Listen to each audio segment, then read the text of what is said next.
બાપા સીતારામ મિત્રો, તો આજે આપણે બનાવવાનું છે અતરંગી ભેળ, કે જે આપણે બબલાની અને પડીકાની બનાવવાની છે. તો તમે વ્લોગમાં બન્યા રહેજો. તો આપણે સરસ મજાની ભેળ બનાવવાની છે, એ પણ કાંદા ડુંગળીવાળી. તો આપણે ટમેટા સુધારવાનું શરૂ કરી નાખ્યું છે, તમે જોઈ શકો છો. આ છે મરચાં, કોથમરી અને ડુંગળી. તો આ બધા છે આપણા મિત્રો. તો હવે આપણે ડુંગળી સુધારવાનું શરૂ કરી નાખ્યું છે. તો તમે જોઈ શકો છો ડુંગળીનું કામ શરૂ કર્યું છે. ત્યાર પછી આપણે મરચાંનું કટિંગ પણ શરૂ કરી નાખ્યું છે. આ છે લીંબુનો રસ. તો મિત્રો આ શું છે ખબર હોય તો કમેન્ટમાં કહેજો, આ કયો જેવું છે. ટમેટા અને મરચાં તમે જોઈ શકો છો તૈયાર થઈ ગયા છે. હવે આપણે તૈયાર કરવાની છે કોથમરી. કોથમરીનું કટિંગ પણ ધીમું ધીમું શરૂ થઈ ગયું છે, તો તમે જોઈ શકો છો. તો આ છે કોથમરી.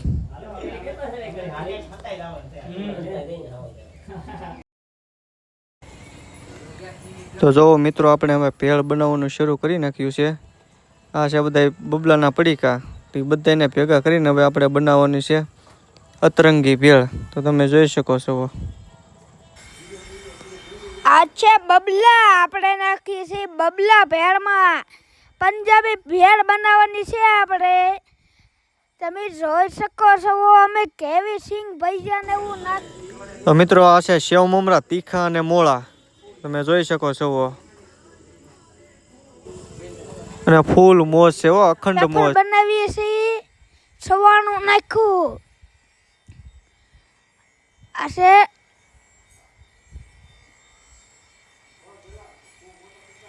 વેફર.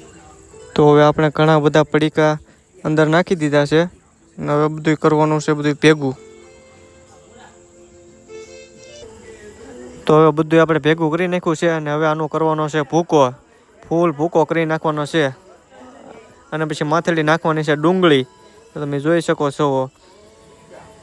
ડુંગળી નાખ્યા બાદ આપણે હવે નાખવાના છે ટમેટા અને કોથમરી અને મરચાં.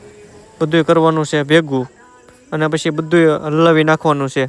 બધું ભેગું કરીને અને માથેલી નાખવાનું છે લીંબુનું પાણી, અને આપણી ભેળ કમ્પ્લીટ તૈયાર કરવાની છે. તમે જોઈ શકો છો. તો ફાઇનલી મિત્રો, આપણે બધા મરી મસાલા નાખી દીધા છે. બધા મસાલા નાખી દીધા બાદ પછી આપણે હવે એને હલાવી નાખવાનું છે. ને જો તમે આપણી ભેળ હવે તૈયાર થઈ ગઈ માનો. તો ફાઇનલી મિત્રો, આપણી ભેળ તૈયાર થઈ ગઈ છે અતરંગી. અને ઉપરથી નાખવાના છે હવે ગાંઠિયા. ગાંઠિયા પણ હવે આપણે નાખી દીધા છે. હવે આ બધું આપણે સરખાઈથી હલાવી નાખવાનું છે, એટલે આપણી ભેળ હવે થઈ ગઈ છે તૈયાર. તમે જોઈ શકો છો આપણી ભેળ કમ્પ્લીટ થઈ ગઈ છે. તો ભેળ કેવી બની છે તો કોમેન્ટ કરીને કહેજો.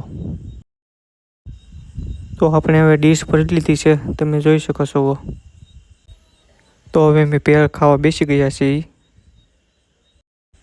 તો આ છે આપણી ભેળ, અને આ છે આપણો જલો ડોન.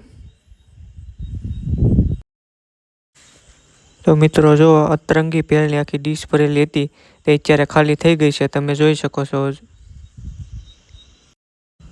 તો જો થાળી ખાલી કરી નાખી છે. અમારા જલાભાઈ તમને દેખાડે છે, જોઈ શકો છો તમે. ડીશ થઈ જશે. મિત્રો, અમારી ભેળ જો તમને સારી લાગી હોય તો લાઈક કરજો, શેર કરજો અને સબસ્ક્રાઈબ કરજો, અને કોમેન્ટ કરવાનું તો ભૂલશો જ નહીં. તો મિત્રો, આપણે ભેળનો પ્રોગ્રામ હવે આપણે પૂરો કરી દીધો છે. હવે આપણે રાતના કમસે કમ 1:30 જેવું વાગી ગયું છે. પછી ઘેરે પહોંચશું તો 2 જેવું વાગી જાય. એટલે આપણે હવે વ્લોગ અહીંયા પૂરો કર્યું છે. હવે મળવી બીજા વ્લોગમાં. બન્યા રહેજો અમારી ચેનલમાં. બાપા સીતારામ.